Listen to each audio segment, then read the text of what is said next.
Olá, seja bem-vindo, seja bem-vinda ao podcast Vida de Psicóloga. Um podcast que surgiu para mostrar que existe muita vida além da psicologia. E uma vida tão rica, tão valiosa, eu tenho certeza que você vai se surpreender e também se identificar com as histórias dos nossos convidados.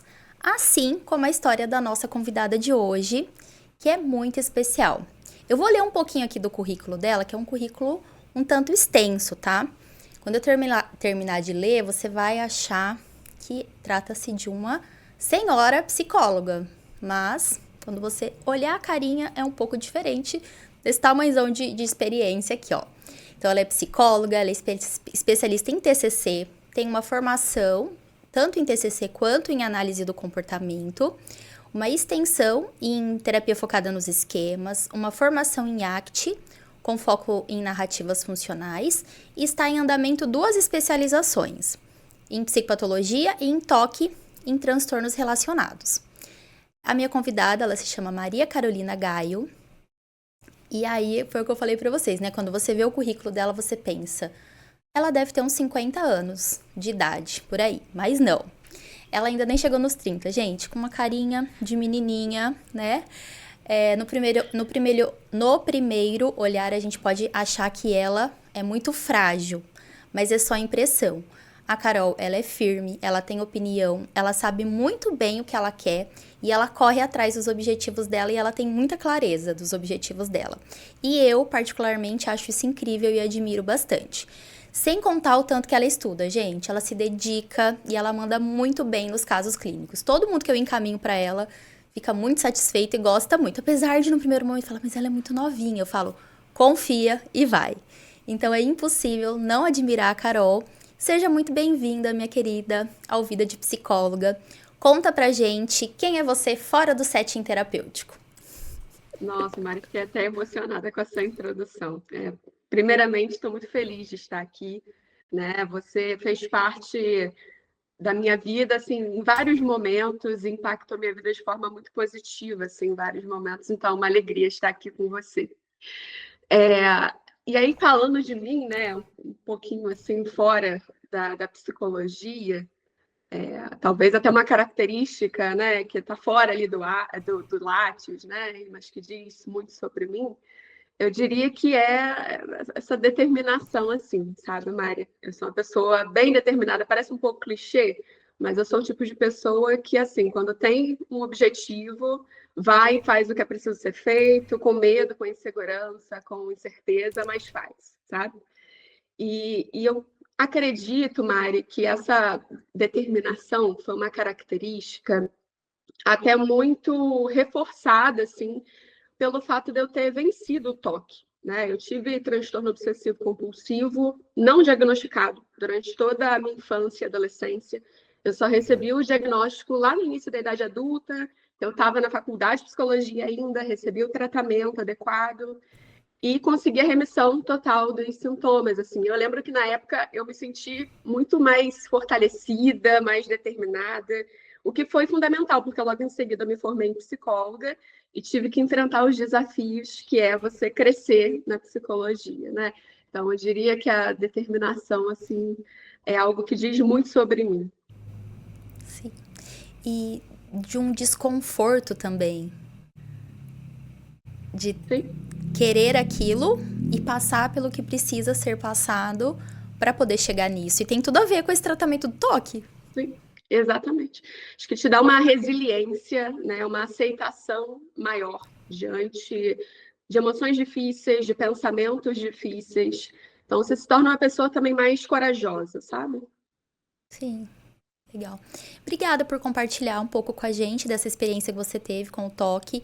Acho que serve tanto para quem tem entender que é possível ter uma vida, né? Se você fizer o tratamento bem certinho, uma vida tranquila, com remissão. E também para poder desmistificar várias dessas coisas, né? E você abrir um pouquinho da sua vida pessoal também. Não sei se você chega a compartilhar com algum paciente, em um momento de alguma exposição, alguma coisa assim também. Deve ser importante. E você tá Sim. fazendo uma especialização em toque. Estou fazendo uma especialização em toque, né?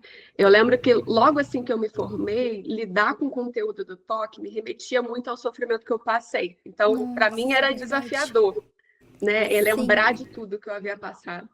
Mas com o tempo, conforme eu fui atendendo pacientes com toque, foi se tornando algo tão gratificante ver a evolução deles, me conectar com eles, né? Porque é claro que cada um tem uma dor diferente. sim, Mas eu tinha uma noção do que eles estavam sim, vivendo, porque eu havia sim, vivido algo parecido, sim, né? sim. Então, eu quis fazer especialização para me tornar uma terapeuta ainda melhor para esses pacientes. Nossa, fantástico, fantástico, Carol.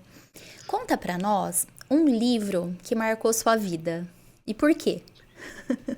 Então, Mari, eu acho que o livro que marcou a minha vida, ele também diz muito sobre quem eu sou, né? E acho que ele revela uma faceta minha, um aspecto meu que é muito importante e que muitas pessoas não conhecem. Acho que principalmente meus pacientes, acho que eles não fazem a menor ideia da existência desse meu lado, né? O livro que mais marcou minha vida, eu trouxe ele aqui, ó, que é a Bíblia. Esse foi o livro que mais marcou minha vida. Eu sou cristã protestante. Eu me converti quando eu tinha uns 20 e poucos anos de idade. Eu não sou de uma família cristã, né? Eu não tive contato assim direto com Bíblia ao longo da minha vida. Minha família é de outra religião. É uma religião que não tem a Bíblia como a palavra de Deus, a verdade, suficiente, inerrante. E ao longo da minha vida, eu acabei me deparando com alguns cristãos que contribuíram para que eu desenvolvesse crenças muito negativas sobre os próprios cristãos, né, e sobre a Bíblia também. Então, na minha cabeça, a Bíblia era um livro sobre um Deus mau, que contava umas coisas ali que não eram verdadeiras, e que, inclusive, o que estava ali na Bíblia era danoso para as pessoas. Essa era a perspectiva que eu tinha, né? Só que quando eu cheguei, assim, na adolescência, eu fiz amizade com uma pessoa, que é o Vinícius, né? Que ele já era cristão nessa época. E o Vinícius, ele refletiu Cristo na relação comigo. E ele, inclusive, é noivo da minha melhor amiga de infância. E depois de anos, assim, convivendo com o Vinícius, conversando com o Vinícius, despertou em mim uma curiosidade de ler a Bíblia. E eu comecei a ler a Bíblia, pesquisar sobre a Bíblia. E eu me converti antes de pisar numa igreja cristã protestante. Porque ali eu descobri um Deus que nos ama de um jeito que ninguém é capaz de nos amar. Um Deus bondoso, que nunca me deixou sozinha. E que me motiva a ser uma pessoa cada vez melhor, não por culpa. Eu sei que algumas pessoas têm uma relação de culpa com a religião, né? Não por culpa, mas por amor e gratidão por tudo que ele fez por mim. Então, essa é a minha história com o livro que marcou a minha vida. A Bíblia e por tudo isso que você falou pra nós. Sim. Muito interessante, Carol. E eu me identifico bastante com isso que você falou, de muitas vezes ter um olhar tanto para a Bíblia quanto para as instituições religiosas, muito pelos seus representantes do que propriamente por aquilo que prega a palavra ou por aquilo que está escrito, né? Tem até algumas pessoas que brincam Exatamente. que falam, gente, o problema não é Jesus, é o fã-clube. Então, muitas Exatamente. vezes tem algumas pessoas que brincam em relação a isso. Então, eu me identifico e sei que muitas pessoas também se identificarão com isso. E outro ponto da tua fala que eu acho interessante é essa questão de que realmente é uma surpresa, acredito que seus pacientes ouvirem, né, quando assistirem esse podcast, eles vão realmente se surpreender porque você é uma pessoa que consegue. Então, se eu imagino, né, se eu sei que na psicologia você estuda muito, então eu acredito que você também deve dedicar bastante tempo para esse estudo bíblico, né? Então faz parte, permeia essa vida fora da psicologia, que de certa forma talvez pudesse passar ali para essa outra parte clínica, porque muitas vezes a gente se mistura, tem seu Instagram e tudo mais. Mas tanto é uma surpresa para mim, quanto também pode ser uma surpresa para as outras pessoas, porque você deixa isso muito separado, apesar de considerar que no seu agir, né, e no seu fazer tem muito desse reflexo dessa espiritualidade também. Não sei se as pessoas vão Sim. conseguir entender, não que você use da sua religião para tratar, pelo Uhum. contrário, você é extremamente rigorosa com essa forma como você atende seus pacientes. Mas eu acho que essa gentileza, que você tem esse afeto, esse amor, É um pouco do que o Vinícius talvez passou pra você, né, na sua adolescência ali, quando você tava conversando, né? Então, é isso que você transmite. Então, pode não parecer que é religioso, mas quando você fala, a gente pensa assim, faz todo sentido esse jeitinho dela. Não sei se faz Ah, que sentido isso bom, pra Mari. você. Fico feliz. Porque o meu maior medo é ser uma cristã parecida com aqueles que cruzaram meu caminho lá atrás e me afastaram da palavra de Deus, Sim, sim. né? E ser cristão também significa respeitar a fé dos outros, respeitar o outro, né? E para mim isso é muito fácil. Eu consegui respeitar a fé dos meus pacientes, né? A maioria que eu atendo não é cristão. Para mim não tem Sim. dificuldade nenhuma. E eu penso, Mari, que para além, né, da terapia de fato não ser um lugar para pregação, para você induzir a crenças ou a descrenças, né, uma religião, ao ateísmo, a gente tem que ter clareza que os estudos, né, religiosos, os estudos, a área da psicologia, né, tem bases epistemológicas diferentes. Então, quando o terapeuta ele acaba misturando a crença dele com conhecimento em psicologia, para além de ele estar cometendo uma falha ética grave, ele também está colocando em risco a validade da intervenção psicológica, né? Então, não estou querendo dizer que a gente não possa falar de religião e espiritualidade. É uma área importante na vida de muitas pessoas, principalmente pessoas brasileiras, né? Sim. Mas a gente tem que falar desse assunto partindo da perspectiva psicológica, E dos do estudos de paciente. psicologia sobre religião e espiritualidade. E Sim. ter essa clareza dos limites entre ciência e religião. Nossa prática ela precisa ser orientada pela ética profissional, pelo conhecimento científico, pelas abordagens reconhecidas pelo Conselho de Psicologia e pelos valores do paciente. Né? Sim. O que significa pra ele aquilo Sim. que ele tá trazendo? E a Carol é tão respeitosa que ela até falou, ai, Mari, que eu mando um roteirinho, assim, de perguntas. Ela falou, Mari, a primeira pergunta eu vou falar da Bíblia. Tem problema, né, falar? Porque eu sei que tem essa questão, né? Que às vezes eu falei, Carol, problema algum. Eu quero saber de você. Me interessa a sua vida fora da psicologia. Então, é você. E a gente respeita, assim como... Então, mostra bastante desse teu respeito também, né? Será que aqui é um lugar pra gente poder falar? É o lugar de você poder falar o que você quiser. E aí, conta pra mim, quem que faz parte da sua vida? Com quem que você divide sua vida hoje, Carol? Então, divido a minha vida com o João Paulo, que é meu marido. Ele é psicólogo, psicanalista, pesquisador na área de bioética. É ótimo ter uma pessoa que não é da TCC, porque eu já respiro TCC, então de vez em quando ter um gozo, ter uma pulsão de morte no meio da conversa é bom para dar uma variada, né? Sim, sim. A gente começou a morar junto no dia 15 de junho do ano passado, né? Então a gente já está casado aí há mais de um ano.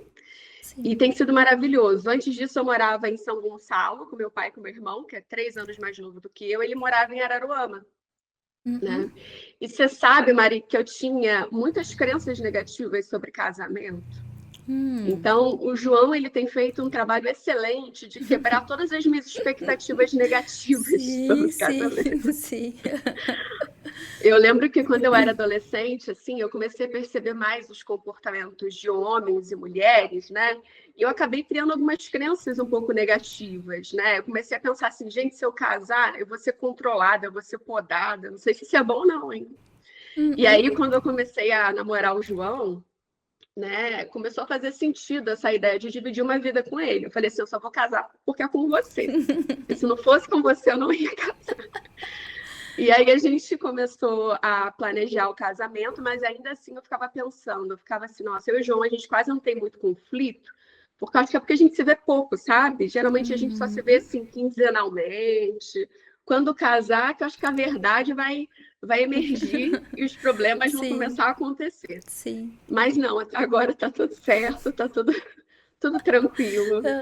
Depois o João precisa dar um curso aí pra gente poder ensinar pra galera como perder o medo do casamento. Como Sim, trabalhar sim. isso, né, João? Depois conta. E olha pra você ver como que é a questão da perspectiva, como que é pra cada um. Talvez alguém pudesse pensar: "Nossa, ela é da TCC, o marido dela é da psicanálise, vai dar um pau, né? Tipo Palmeiras e Aham. Corinthians, tipo Fla-Flu, vai dar confusão. E aí você já olha, ó, tá vendo? É um respiro, é um momento de. É um respiro. Vendo? Muito mais da Exatamente. perspectiva. E Legal. contribui muito. Nossa, João é muito inteligente, então ele traz assim ideias, reflexões, perspectivas que agregam muito para mim também. Sim. Ele trabalha na área clínica ou ele é mais pesquisador? Ele trabalha na área clínica, ele atende bastante, inclusive. Atualmente ele está fazendo doutorado também, Ah, né? doutorado. Então ele atua muito em pesquisas associadas à bioética, questões raciais também, nas duas áreas aí, como professor. Já sei, nós vamos trazer o João aqui para falar com a gente no podcast. Aí ele aproveita e já dá essa dica aí para nós de como que Olha, vai, ele vai como gostar. que é essa parte do casamento aí. Eu conheço mais sobre ele, que eu não conheço. Legal, bacana. Ô, Carol, conta pra gente, você tem algum hobby, alguma coisa assim que talvez as pessoas possam achar diferente? Olha, assim, você toda amiguinha, branquinha, e vão dizer, ai, e as pessoas vão achar diferente ou não? Ah, Mário, eu sou bem tradicional. É, eu sou meio careta, Mari. Eu sou uma pessoa meio careta, meio certinha. Mas eu diria assim, talvez uma coisa que as pessoas não imaginam que vai bater na questão da religião novamente, né? Eu acho que é isso, assim. Eu tenho buscado me aprofundar com relação aos estudos bíblicos, teológicos. Sou líder em treinamento de uma célula, que são grupos pequenos da igreja, em que as pessoas se reúnem para poder estudar a Bíblia, compartilharem ali um lanche, conversarem, orarem, né? Cantarem uma música juntos, um louvor. Então, eu e meu marido, a gente é líder em treinamento desses pequenos grupos, assim, da igreja. Que legal, E que tô achando bacana. o máximo, assim, Que né? É joia. outro respiro da psicologia também, para não ficar só aqui em Sim, TCC, né? sim, muito legal, Carol, bacana. Realmente é diferente do que a gente poderia imaginar, né?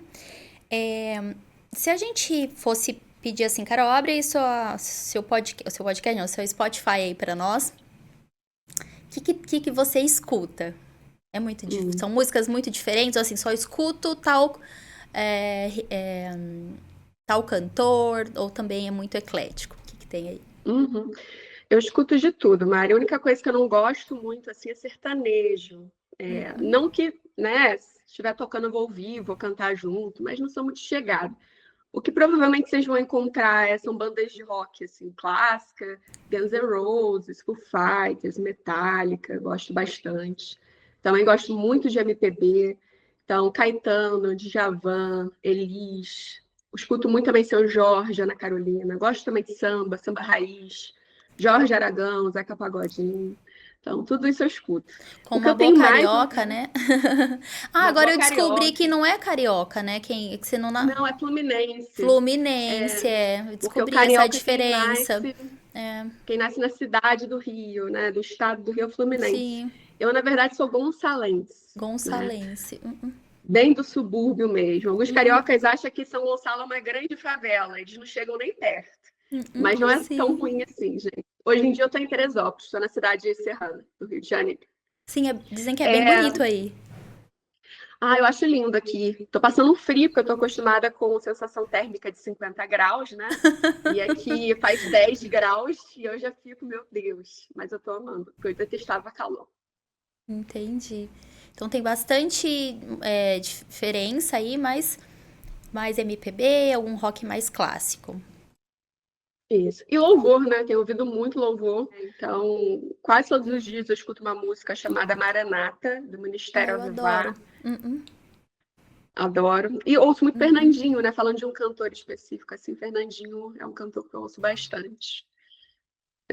Já me conecto com Deus, assim, logo cedo, ouvindo louvor. Eu gosto. Ai, que legal, Carol, bacana. Viu, tem algum momento, assim, da sua profissão que você passou por uma situação em que você disse assim, nossa, eu nasci pra isso, eu sou uma boa terapeuta? Tô no caminho certo? Uma situação Uhum. ou várias situações?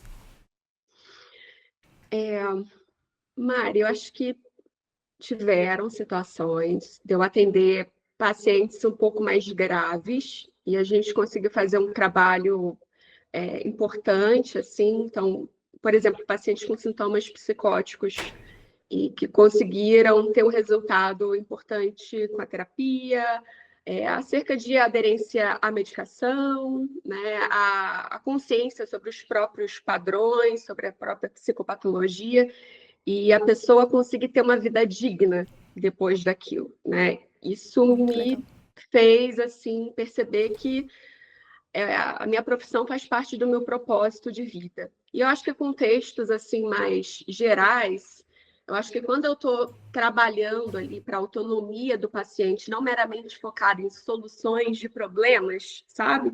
Então, quando eu estou percebendo que o paciente, a partir do nosso trabalho, está conhecendo os próprios padrões de funcionamento, entendendo quais são as estratégias funcionais e disfuncionais para lidar com as questões dele, quando eu percebo essa autonomia, isso também me dá um orgulho, assim, muito grande, sabe? Sim, porque você fez o que o Beck dizia pra gente fazer. Você Sim, ajudou os sim, pacientes a serem seus próprios terapeutas. exato. Muito Tem legal. sessão quando o paciente já está, né, mais avançado, ali próximo da alta, que é como se eles estivessem me dando uma aula, assim. Então, eu paro para ouvi-los, né? Tal crença Interessante. ativou em tal situação, tive tal pensamento, senti tal coisa, aí eu fiz isso, aí me ajudou. Então, parece que eles estão dando uma aula. Eu fico, ai, meu Deus, que orgulho. Que legal. Orgulho deles e também orgulho. Você consegue sentir esse orgulho de você também. Sim, sim, sim. Bacana. E aí eu acho que é um pagamento, né? Como seria a palavra? Agora fugiu, como se fosse uma concretização do seu trabalho mesmo, né? Por isso, quando você realmente Exatamente, consegue perceber que nasceu para exatamente, isso, que exatamente. estudou, se dedicou. Exatamente. E apesar, né, Mari, da nossa profissão ser assim como qualquer outra, tem um aspecto que não é como qualquer outra, né? Que é nesse sentido de você estar fazendo um trabalho intermediado por uma relação e você Sim, conseguir ajudar o paciente a vivenciar transformações na própria vida. Eu acho que sim, eu não vou dizer que é para todo mundo, mas é quase inevitável, isso não te dá um sentido maior sim. na sua vida, um propósito. Então, quando eu digo assim, a psicologia me dá um propósito, não estou querendo romantizar a profissão, mas quando se trata de cuidar de outro ser humano, de promover transformações, é inevitável aquilo não te conectar com uma gratidão, com um sentido, sabe? Entendi. E de perceber o quanto que a gente entra também, passa por essa relação, entra nesse íntimo. Sim. E é uma relação tão complexa, né? Porque ao mesmo tempo a gente tá mergulhado em um processo super íntimo de adoecimento, de problemas. E aí, ao mesmo tempo, a gente também tem questões burocráticas de pagamento, de horário. Então, Uhum. olha como que isso fala muito dessa relação, é, como se fosse assim, o que realmente o paciente vive fora do Sim, processo terapêutico, né? Então, como sim. ele vai ter que passar por tudo isso. É claro, tem alguns terapeutas que acabam tendo secretária e tudo mais, que acaba fazendo esse papel ali, né? De cobrança das sessões, marcação. E aí a gente acaba, o terapeuta acaba não lidando com com essa parte, mas Uhum. é muito complexa, porque assim, a pessoa que vem que chora pra mim, e depois ó, tem o pagamento, e aí a pessoa vai Sim. embora, e aí tem um terapeuta que uma vez falou pra mim assim: quantos anos seu paciente tinha quando você apareceu na vida dele? Aí eu falei: ah, uns 35 anos. Nossa, ele viveu até os 35 anos sem você? É impossível, né? Que ele tenha vivido. E ele chegou bem assim até essa idade, né? É. Então, eu acho que ele aguenta ficar. Não era assim, nenhum caso de que ele tava se colocando em risco ou colocando alguém em risco, mas eu tava ali muito preocupada de como seria esse processo. Então, vai totalmente contra esse processo de autonomia que você tava falando. Eu queria Exatamente. ser a salvadora do meu paciente. E esse excesso de responsabilização, né, de autorresponsabilização, é algo que a gente tem que estar sempre cuidando, né, Mária? Porque a gente vê ali o paciente em sofrimento, a gente tem toda Uhum, aquela ideia de que a gente é a responsável pela melhora dele, sendo que são vários fatores, né? É o nosso trabalho, sim, mas também são os recursos que o paciente tem, é o contexto em que ele está inserido, questões, às vezes, biológicas do paciente vão interferir. E é um trabalho contínuo, né? Então, acho que é frequente, assim, esse olhar que eu preciso ter para mim após um atendimento. Quando eu estou me percebendo um pouco ansiosa, triste, de eu tentar entender se eu não estou me responsabilizando em excesso para aquele caso, né? A todo momento ficar se observando e percebendo qual que é o limite. É. Porque acaba que nos prejudica, né? A gente entra um pouco nesse modo de funcionar, de resolver probleminhas do paciente, em vez Sim, de conceitualizar, né, o caso dele, desenvolver habilidades necessárias, então a gente fica ali apagando incêndio, sim, né, sim, enxugando gelo e não sim. resolve nada, né? Sim. Você tava me falando, eu lembrei de uma série que ela teve só uma temporada. Algumas pessoas disseram ainda bem e as outras disseram ai que pena, porque é uma série, assim, não sei se você chegou a assistir, chama Gypsy. Não sei se você Já ouvi chegou a falar, assistir. mas nunca assisti, não. Então, é uma série que tem uma psicóloga, a Jane, se não me engano, e ela era extremamente antiética. Então, por isso que algumas pessoas falam ainda bem que não teve, porque tava queimando o nosso filme. Queima. Mas ao mesmo tempo me trouxe muitas reflexões, porque é claro que no cinema, nas séries, eles colocam de uma forma muito mais gritante algumas situações, mas que se a gente trouxesse para a prática, fala um pouquinho do que às vezes alguns Sim. terapeutas podem fazer, né? Então, por exemplo, ela tinha uma paciente que não se dava bem com a filha. Ao invés dela fazer uma conceitualização, definir metas, tentar entender qual que é o significado que tem aquela relação ou aquela própria situação e tudo mais, ou trabalhar habilidades terapêuticas, né? A partir disso, tentar ver qual que seria esse plano de tratamento. O que ela fez? Onde a filha arruma o cabelo. Farei os meus cabelos, arrumarei os meus cabelos no mesmo horário que essa filha e vou ficar falando dessa mãe para essa filha, como quem não quer nada, para ir contornando as situações. Essa é a situação menos grave Sim. que aconteceu na série. Então, se a gente parar pra pensar, muitas vezes, eu posso chamar um marido pra conversar, posso chamar um filho pra conversar, mas qual que é meu objetivo com essa conversa? Eu tô querendo resolver o problema do meu Sim. paciente? Ou eu tô querendo orientar, eu tô querendo compreender melhor essa dinâmica, não só a partir da perspectiva do meu paciente? Ou eu tô tentando resolver e falar, respeita a sua esposa, respeite seu marido e ter o comportamento que de repente essa paciente ou esse paciente deveriam ter, né? Que aí é acabar Exatamente. totalmente com a autonomia do paciente. Exato. Então, a gente tem em mente que o excesso de responsabilização que a gente impõe sobre a gente acaba não sendo terapêutico, né, para o Sim, paciente, porque a gente deixa de tomar ali atitudes importantes, né, em vez de promover a autonomia, a gente promove uma dependência, a gente faz da terapia uma muleta uma emocional muleta ali para o emocional, paciente, né? exatamente. Ou entra naquilo que o Scott Whiteman, né, no questionamento socrático, vai falar, que é a questão da descoberta fornecida. Então, ao Uhum. invés de instrumentalizar meu paciente a chegar numa descoberta, eu digo para ele o que ele precisa fazer.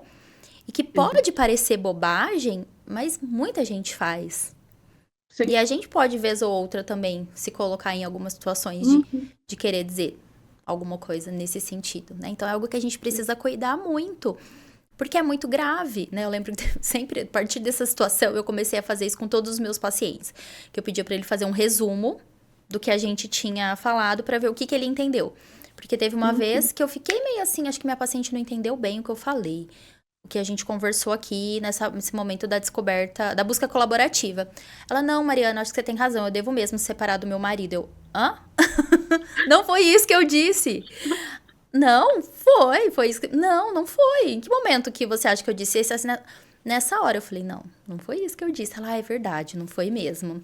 Então, eu ia deixar essa paciente sair da sessão Sim. sem, de repente, fazer uma síntese ali, um resumo, uma síntese do que ficou pra ela, do que ela entendeu. Sim. E olha que perigoso. Ai, minha terapeuta É. falou que eu tenho que separar do meu marido. Olha É. que Fazer essas pepino. verificações, esses resumos, né? Pedir feedback é fundamental também, né, Mari? E aí eu acho que você trouxe outro aspecto que também faz com que eu me sinta uma boa psicóloga. Quando o paciente ele precisa da minha ajuda para tomar uma decisão, né? Uhum. Esse é o momento que eu fico orgulhosa, assim. Por quê? porque eu ajudo ali o paciente a entender, né, quais padrões estão envolvidos ali na tomada de decisão, né, as crenças, os pensamentos, as inseguranças, ajuda ele a se conectar com os valores dele para ele tomar a decisão. E aí eu percebo que assim, eu não impus nenhuma crença, nenhum valor meu. Inclusive a decisão que ele tomou, eu não tomaria jamais. Aí que você E tem aí eu fico certeza, né? Aí eu fico orgulhosa de mim nesse momento, entendeu? Sim, sim, sim, muito legal. Tem até eu tive aula com o Scott terça-feira passada, tá tendo uma formação de questionamento socrático, e ele fala assim que muitas vezes a gente tá conduzindo o paciente para a descoberta guiada e a gente meio que estufa o peito assim e fala, tá vendo? Ele chegou onde eu achei que ele ia chegar. E no seu caso, tipo assim, ainda bem, né? Ou tipo assim, foi todo, quer dizer, eu não É, condicionei, não sim, direcionei, foi uma descoberta, né? Estava junto, apoiando, mas ele exatamente. que decidiu onde que ele queria chegar. Não forneceu nada, nenhuma resposta. Exatamente. Ah, legal, bacana. Ô, Carol, pensando nessa parte ali da relação terapêutica, teve alguma situação que te atravessou, assim, que você pensou assim, mexeu com você, que você se emocionou, que foi, né? Talvez tiveram várias, mas uma que você lembra e que você pode contar também, se sinta à vontade. Sim, sim. Me emocionar, Mayra, acho que eu me emocionei assim várias vezes, assim. Acho que quando eu percebo que o paciente está ali com quadro de depressão e conseguiu manter a rotina dele de higiene, o paciente que tem um quadro de transtorno de ansiedade e chega na sessão contando para mim que conseguiu enfrentar, né, o contexto ansiogênico, acho que tudo isso me emociona em algum nível, assim, positivamente, né? Mas tem aqueles casos que nos atravessam de forma mais difícil. Eu já atendi pacientes mais graves assim do que eu atendo hoje em dia, então pacientes que estavam de alguma forma correndo risco de vida ou colocando a vida de alguém em risco, e por mais que eu tomasse todas as providências necessárias para a segurança do paciente e de outras pessoas, né? Eu tinha muito medo de, no meio do caminho, alguma coisa dar errado e o pior acontecer, né? Então, foi um período que eu voltei para a terapia, porque estava me deixando muito ansiosa, assim, Sim, uma autocobrança excessiva, uma responsabilidade excessiva. Então, hoje eu continuo atendendo, assim, casos que apresentam ali algum risco, mas são pacientes que já têm uma relação terapêutica comigo, e não que chega com essa demanda.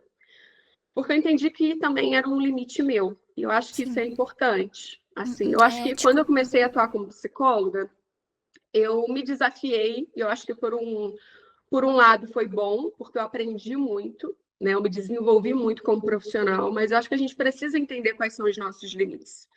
E eu entendi que eu tenho um limite, né? Quando o paciente não tem uma relação ainda comigo terapêutica, para mim é mais difícil lidar com esses contextos de risco. Então, eu prefiro não iniciar um tratamento com esses pacientes. Sim. É ético, além de estar se cuidando e também preservando o paciente, também é muito ético da sua parte essa questão. E eu acredito que é algo que atravessa todo mundo quando a gente pensa nesses casos, né, Carol? Uhum. De colegas, todo mundo que a gente conversa, eu acho que esse é um assunto bem delicado. Sim, sim. É um medo, né? Uma apreensão que a gente acaba tendo bastante, né? Tem algum aprendizado que você teve assim, Carol, que você leva para sua vida? Que você aprendeu com o seu paciente? Então, eu acho que tem Mari, que talvez sirva de aprender, que conversa um pouco com isso que a gente acabou de falar, assim, né?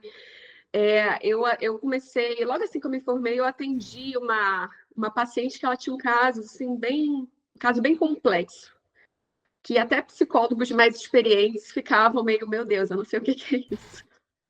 Olha só. E foi, assim, interessante, porque eu dei o meu melhor naquela época, mas ela não ficou. Ela saiu e sumiu e parou de me responder. Anos depois, ela entra em contato comigo e relata o quão importante foi aquele nosso trabalho. E isso me fez pensar, né, como o que eu tinha de recursos naquela época foi o suficiente para aquela paciente, né? Então, por um lado, é claro que a gente tem que ser ético ao ponto de encaminhar os pacientes que a gente não tem competência, né, ou condição emocional para poder atender, mas por outro, a gente tem que ter cuidado para não ser tão perfeccionista, porque eu já atendi psicólogo assim, a ponto de não querer se desafiar, não se permitir errar, não saber. Então, acho que essa paciente me mostrou que eu não preciso saber tudo para fazer um bom trabalho, né? Sim. Então, acho que eu aprendi isso com ela, assim. O feedback que ela me deu foi bastante importante. E ela, na verdade, Carol. sumiu porque não tinha condições de pagar terapia, ficou com vergonha e sumiu. E não porque eu fiz um trabalho terrível, né? Que foi o que minha cabeça me contou na época. E olha como a gente vai olhar esse significado de uma forma negativa, né? Do mesmo jeito que você viu ali a questão da psicanálise do seu marido, seu psicanalista, vocês conseguirem falar sobre isso ser algo positivo, a gente poderia olhar para essa situação. A paciente sumiu, você estava em começo de carreira, poderia pensar, fiz alguma coisa de errado, não ajudei, atrapalhei. Eu podia ter voltado um pouquinho antes, né? Passaram-se anos, te deixou aí Pois é. desta forma. E eu nunca esqueci dela, eu sempre pensava, nossa, hoje eu atenderia ela bem, né? E aí ela me mostra que não, naquela época foi suficiente, você me ajudou muito, né? Entendi. Ô, Carol, tem algum mico que você pagou, que você é toda certinha, mas tem alguma coisa, assim, que você já pagou de mico, assim, na psicologia, na sua prática? Meus micos geralmente são em ambientes presenciais, né? Eu acho que o ambiente online, ele me protege um pouco. Teve, assim, uma situação de constrangimento, né? Quando eu comecei a atender, eu tinha o quê? Uns 24 anos, né? Então, super preocupada com passar autoridade, seriedade, né? E assim, Mari, eu atendia com o celular velho, que eu colocava o fone, aí eu apoiava esse celular dentro de um copo, eu pegava embalagens de remédio e enfiava para o celular ficar firme. Então era uma gambiarra para eu começar a atender. Tá? Eu fico vendo esse Adoro. pessoal querendo ter tudo para começar a atender, não. Eu atendi assim. Inclusive, tinha um Adoro. paciente meu que falava para mim que a minha voz era um pouquinho robótica. Era por conta do celular velho, entendeu? Não atrapalhava, mas tinha essa Não estou peculiaridade. gripada. E aí, né, eu estava ali atendendo o caso da minha paciente, super séria, né, toda pomposa ali, muito preocupada com a seriedade. E a paciente também me contando uma coisa mais dramática e tudo mais, né? E aí eu passei por uma situação um pouco assim constrangedora para mim na época, né? Porque meu fone de ouvido estava aqui, eu meio que bati o braço, puxei o fone. Nisso que eu puxei o fone, veio o celular, veio as caixas de remédio, veio o copo, veio tudo no chão. E eu levei um susto, então eu dei um berro. Eu dei um berro.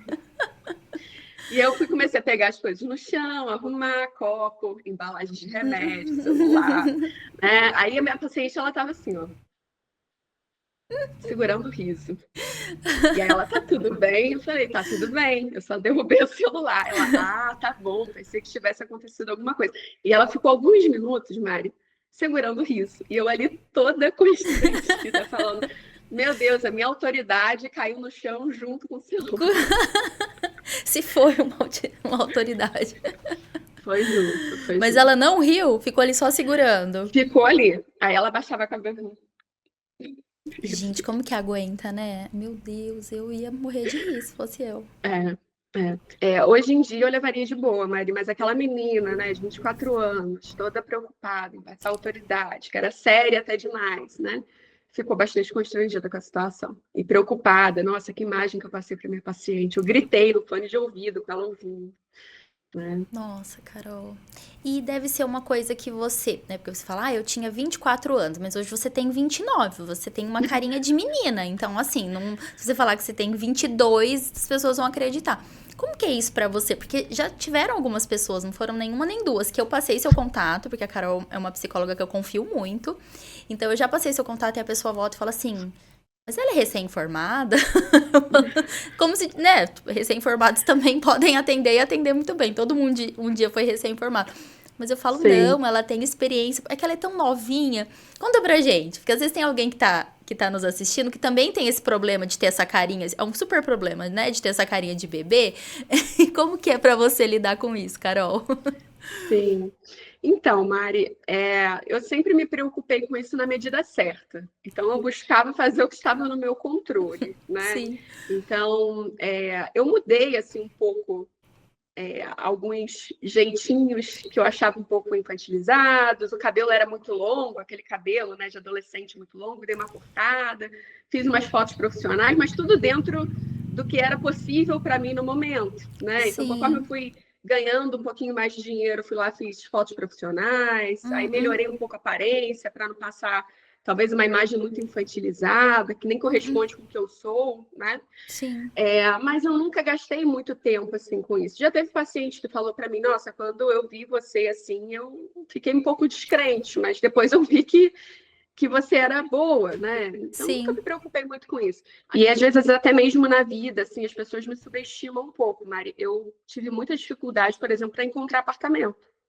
Porque Uhum. quando eu e meu marido chegava, Olha as só. pessoas só ofereciam apartamento velho e barato, sendo que a gente trabalha em casa. Então a gente queria um apartamento grande, que fosse confortável, espaçoso, né? Sim. Mas quando olhava para a gente, nossa, era uma dificuldade. Então foi Sim. Duas bem crianças complicado. querendo alugar Duas um crianças, apartamento. duas crianças procurando apartamento. Então era complicado. Quando eu vim morar também aqui em Agriões, em Teresópolis, né? Eu saí da rodoviária com Uber. Aí ele falou assim: ah, tá vindo para cá para estudar, isso é bairro de Patricinha, né? Ou seja, nada vem de mim, tem algum patrocinador por trás, Sim, algum sim. pai pagando, entendeu? Sim, Mas sim. assim, eu levo de boa, me De preocupo com o que está boa. no meu controle mesmo. Nunca pensou assim, acho que eu vou procurar um botox ao contrário, em vez de que eu, tipo, colocar umas ruguinhas assim. Mas Dá pra eu parecer mais velha? Tô brincando, não precisa disso.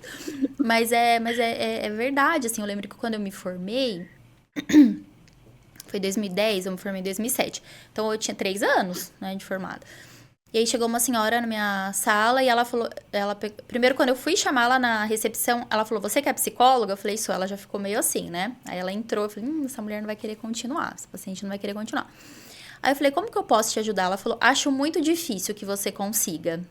nossa, Aí eu perguntei: "Mas por que, né? A senhora acha que eu não vou conseguir ajudá-la?" Então, o problema que ela estava passando tinha sido causado por uma pessoa da minha idade, mais ou menos. Que o marido tinha se envolvido com uma outra pessoa, romanticamente, que era da minha sim. idade. Vocês dessa idade são muito inconsequentes, tal, destroem casamentos, não sei o que, não sei o que. Né? E aí você não vai Já ter por experiência ajudar. de vida pra poder me ajudar. E ela tava Sim. depositando toda a raiva, né? Como se eu fosse aquela pessoa. E aí eu validei, falei que eu não fazia a menor ideia de como que ela estava se sentindo, que eu Uhum, entendia, que eu ia procurar entender, mas que eu estava ali à disposição para ajudá-la, uhum, caso ela quisesse, né? Mas que realmente dava para compreender por que que ela estava com tanta raiva, que eu também me sim. sentiria com raiva nesse momento, né? Então eu validei e tal, mas assim, entendi o lado dela. Eu acho que eu também ficaria assim, né, se fosse. Sim. E eu sei que depois ela acabou voltando, ela me contou a situação naquele dia que tinha acontecido, eu falei: ela nunca mais volta. E ela continuou voltando, ela voltou e a gente seguiu com o processo. Mais pra frente ela desistiu, mas não foi naquela sessão ela conseguiu ficar, mas Sim. então acho que era nova e batia muito com a história dela também. As duas As duas coisas, né, coisas. Mari? Mas você vê como a maneira que a gente conduz também faz uma diferença, né? A maioria dos meus pacientes tem mais idade do que eu, grande maioria, né? E no início, quando começaram a chegar pessoas com mais de 40, mais de 50, né, eu ficava meio apreensiva, assim. Mas conforme, né, eu fui atendendo essas pessoas, eu fui entendendo que não era significativa, assim, a minha idade, a minha experiência de vida, não era o que impactava ali o processo, mas eu me Sim, conectar com elas mesmo, as dores que elas sim, estavam sentindo. E elas se sim. sentiam validadas, né, como essa paciente relatou aí na sessão com você. Que eu acho que faz toda a diferença também, né? Sim. Nesse processo. Carol, tem alguma coisa da tua vida, assim, que você passou fora da psico, que você acha que te ajuda muito? Alguma experiência pode ter sido familiar, ou de algum outro trabalho, alguma coisa assim que você fala, nossa, isso não tem nada a ver com a psicologia, mas me ajuda muito hoje com a minha prática? Uhum. Bem, eu penso que a questão de eu ter conseguido superar o toque, ter vivenciado um transtorno mental, eu acredito, Mari, que isso me dá um nível de sensibilidade especial, né? Eu consigo entender muitas coisas que os meus pacientes falam, e eu tento relatar isso para eles dentro de um limite, ali, fazer uma autoexposição, né? Então, além de toque, eu tive depressão como comorbidade, eu tenho uma noção do que é ter depressão, do que é não ver sentido, do que é não ver cor, graça. E até as coisas que você mais ama, você perder a vontade de se envolver com aquilo. Eu sei o que é isso, eu sei como isso dói, né? Então, eu acho que isso, de alguma forma, me ajuda também, Sim, né? sim. Eu acho que essa experiência de transtorno mental, e foram anos convivendo com transtorno mental. Eu lembro que na minha primeira terapia, que foi a terapia que eu tratei o toque, eu falei para minha psicóloga na época, eu finalmente aprendi a respirar. Porque a Nossa, sensação que eu tinha é que eu vivia anos da minha vida em estado de tensão, né? Então, era um sofrimento muito grande. E ter recebido o diagnóstico foi tão importante, porque era como se alguém estivesse validando a minha dor. Falando assim, isso faz sentido, isso é importante, isso merece atenção. Porque como os meus pais, eles não tinham conhecimento, eles acabavam invalidando e ignorando tudo que eu vivia na infância, né? Então, eu me sentia muito sozinha na minha dor. E eu acabei aprendendo que o que eu sentia não importava, não era relevante. A dor do outro era relevante, né? Não é à toa que eu sou psicóloga também. A dor do outro era muito relevante. Eu sempre fui uma pessoa que ouvia as dores dos outros, né? Mas a minha não era ouvida. E aí eu cheguei no meu limite, assim, que foi por volta dos 19 anos, mais ou menos, que além de toque eu comecei a ficar deprimida, muito deprimida. E eu busquei tratamento, consegui melhorar, e eu acho que toda essa experiência de vida me ajuda na clínica. sim, sim, com certeza, com certeza. Então, você acha que isso também te levou a essa escolha da Ah, eu não tenho psicologia? dúvidas. Não diria exatamente o toque, mas eu Uhum. acho que o O sofrimento, o sofrimento. lugar que eu aprendi a ocupar na minha família, que sempre foi um lugar de escuta, né? Eu sempre fui a Sim, conselheira, né? A mini sim, adulta. sim. Então, sempre tive muito nesse lugar de ser a pessoa sábia, né? De vez em quando minha mãe me dá umas espetadas, né? Falando assim, ai, você age como se fosse Mulher Maravilha. Mas é porque eu aprendi a estar nesse lugar, da pessoa que é Sim, resolutiva, que tem resposta para sim, tudo, que tem solução para tudo. Eu aprendi a estar nesse lugar. sim, E eu acho que terapia também foi uma forma de eu sair desse lugar, né? De eu me permitir ser ouvida, sabe? sim. Então, ainda bem que eu não fiquei rígida no lugar de sábia conselheira, De né? conselheira de todo mundo. Ah, entendi. Exatamente. Mas dos nossos convidados, eu acredito que tem muito disso, ou ter vivenciado, ou ter alguém da família. Sempre tem ali alguma questão envolvida. De pegar também autores, psicólogos famosos que a gente conhece, todos eles, grande maioria deles também tem alguma questão sua ou de algum parente, algum. E por isso foi estudar, e por isso foi investigar, por isso Sim, foi entender um pouquinho mais, que nos sim, traz essa curiosidade de entender tudo mais, exatamente. né? Exatamente. Quando eu era pequenininha, nem sei se eu contei isso aqui já. Eu tinha uma boneca que ela bamboleava. E aí eu peguei e cortei e abri a boneca ao meio, assim. Porque eu queria entender por que ela bamboleava, por que aquele bambolê ficava girando em volta da cintura dela. E todo mundo ficou pensando assim: vai ser médica, tá vendo? Ela tá fazendo a cirurgia na boneca. Mas eu não queria entender o mecanismo fisiológico, assim. Eu queria entender o fisiológico, mas que é importante, né? A questão Aham, do fisiológico, mas eu queria entender assim, tipo, por que que ela tá bamboleando? aham, Era meio assim, né? Ela não tá jogando vôlei? Por que ela tá pulando corda, né? E eu falei, até brinco com a minha filha, vocês entenderam errado. Não era assim, ela vai fazer uma cirurgia. Não, ela queria entender o comportamento da olha só, boneca. já veio daí, né, Mari? Inclusive, teu foco em conceitualização, olha só, né? A Sim, tá raiz ali vendo? do A problema, o raiz do problema. funcionamento, Sim. né? E como gosto, né, Carol, desse tal dessa conceitualização, do questionamento socrático, que gosto E que bom que você de gosta, entender. Mari. Já foi bênção na vida de muitos psicólogos, não tenho dúvida. Obrigada, Carol. Igual, acho que é isso que facilita, porque como é uma coisa difícil, se eu não gostasse, como que eu ia ficar criando instrumentos e formas de explicar uma coisa que é mais complicada de entender, né? Sim.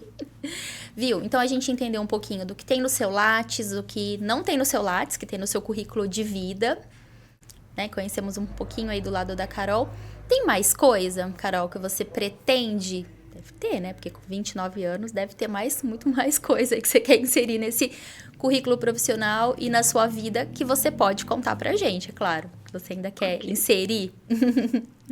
Então, Maria, meu marido, a gente tem trabalhado muito. Seria bom se nos próximos anos a gente viajasse mais, né? Então, eu queria incluir no currículo da minha vida mais viagens, mais prazer, sabe? E na minha vida profissional, eu acho que continuar me aprofundando mais nessas duas especializações que eu estou fazendo, que é em psicopatologia e toque, pretendo demorar um pouquinho mais nesses assuntos antes de ir para outros, né? Porque Sim. a gente é um pouco ansioso, né? Sim. A gente fica exposto a essas redes sociais, né? Com muitos cursos sendo lançados, a gente fica um pouco ansioso. Sim. Mas eu tenho vontade, dentro da psicologia, de fazer mais algumas especializações sobre assuntos que me interessam, voltados para relacionamento, habilidades sociais e sexualidade. Sim, sim. E também tenho interesse de, quem sabe, fazer uma especialização dentro da área de teologia. Né? Porque da mesma forma como eu sou focada em psicologia, não seria diferente no âmbito religioso, que é tão importante para mim. Sim, fazer essa formação também, aí seria mais para sua vida pessoal. Exatamente, para minha vida pessoal. Muito interessante. Tem muita coisa aí para você inserir, muitos lugares para você visitar, muitas teorias aí para conhecer e muitas vidas aí para você ajudar também nesse processo. Tem alguma coisa que você gostaria de falar para quem está nos escutando, que está ou começando, que já está em uma fase da vida, algum conselho, né? Dizem que psicólogo não pode dar conselho, mas aqui você pode, tá liberada, deu conselho, não estamos em terapia, pode dar conselho aqui. Sim. Mari, eu acho que eu diria o que eu diria para mim também lá atrás, né? Aprenda a ser uma pessoa melhor para você mesmo. Eu costumo dizer o seguinte: a minha cabeça, ela pode produzir todos os tipos de pensamento. E esses pensamentos, eles podem transitar pelo tempo que eles quiserem pela minha mente. Mas eu preciso escolher quais pensamentos valem a pena serem acatados. Porque existem pensamentos que eu não diria a um amigo na mesma situação. Exato. E quando eu consigo ser autocompassiva comigo, eu me torno uma pessoa muito mais corajosa. Né? Porque muitas vezes a gente fica muito temeroso, né, diante dos desafios, nesse processo de aprendizado, muito angustiado, porque a gente sabe que se a gente falhar, a gente vai encontrar um grande carrasco lá na frente, que é a nossa própria mente, nos dizendo que a gente é incapaz, que a gente é insuficiente, que a gente nunca vai conseguir. Agora, se a gente sabe que vai encontrar um bom amigo, dói, mas fica mais fácil. Sim. Saber que tem uma pessoa para te acolher e essa pessoa é você mesma, torna o processo mais fácil. Processo de desenvolvimento profissional, de aprendizado. E, claro, se rodear de pessoas importantes, né? Eu acho que esse trabalho de autocompaixão é um trabalho de autocompaixão, mas é um trabalho também que precisa envolver outras pessoas te acolhendo, te lembrando quem você é, né? Eu acho que faz toda a diferença você ter boas pessoas aí no caminho com você. Legal, Carol. E olha que coincidência, né? Tem algumas pessoas que falam que não tem coincidências, né? Hoje gravei também com a Ana Gabriela e ela falou justamente isso, da importância da gente se cercar de pessoas que nos lembram de quem a gente é. Olha só, que coincidência. Justamente isso que você falou. E é por isso que eu gosto de ter você perto de mim, porque eu sei, né, da importância que você tem. E as pessoas que eu trago aqui no podcast também são pessoas que eu admiro bastante. E gosto de ter essas pessoas perto de mim, porque elas tanto me lembram que, ó, que profissão bacana que eu tenho, como que tem gente boa, mas que também me lembram, né, da minha história, que também me lembram do meu processo também aqui nessa área da psicologia. Fico muito feliz, Mari. Você fez parte, né? Fez parte da minha vida profissional. Eu aprendi conceitualização cognitiva com você, né? E continuei me desenvolvendo em vários níveis com você. Então, para mim é um prazer. Eu te admiro muito profissionalmente e pessoalmente. Te acho uma pessoa muito humilde, muito genuína, né? Quando você tem palavras de afeto, eu percebo que aquilo dali é verdadeiro e não um script de habilidades sociais, sabe? Sim. Então, para mim é um prazer estar aqui. Ah, legal. É mesmo. É do meu coração. Então, queria muito te agradecer, Carol, por ter aceitado esse convite, ter falado um pouquinho sobre você, contado sobre os seus tesouros, sobre aquelas coisas que às vezes a gente não conta pra todo mundo, mas que você concedeu pra gente essa honra de contar um pouquinho mais sobre você. Volte sempre. Quem sabe nós não fazemos um outro. A gente chama o João, aí um dia a gente faz um de casal, quem sabe? Olha só. Vamos fazer juntos, mas foi muito gostoso esse bate-papo com você. Quero muito te agradecer. Muito obrigada, Mari. Foi ótimo. E também quero agradecer você que ficou com a gente até agora, ouvindo, se emocionando, dando risada aqui com as coisas que a gente fala. Não se esqueça de compartilhar. Lembrou de um amigo? Eu acho que esse amigo vai gostar dessa história aqui que a Carol contou, que eu contei. Então compartilha, não deixa de curtir, que isso nos ajuda muito a divulgar mais e mais e mais esse podcast que vem para mostrar que olha o tanto que é valiosa, o tanto que é vasto, o tanto que é rica essa vida de psicólogo. Então, até o próximo episódio.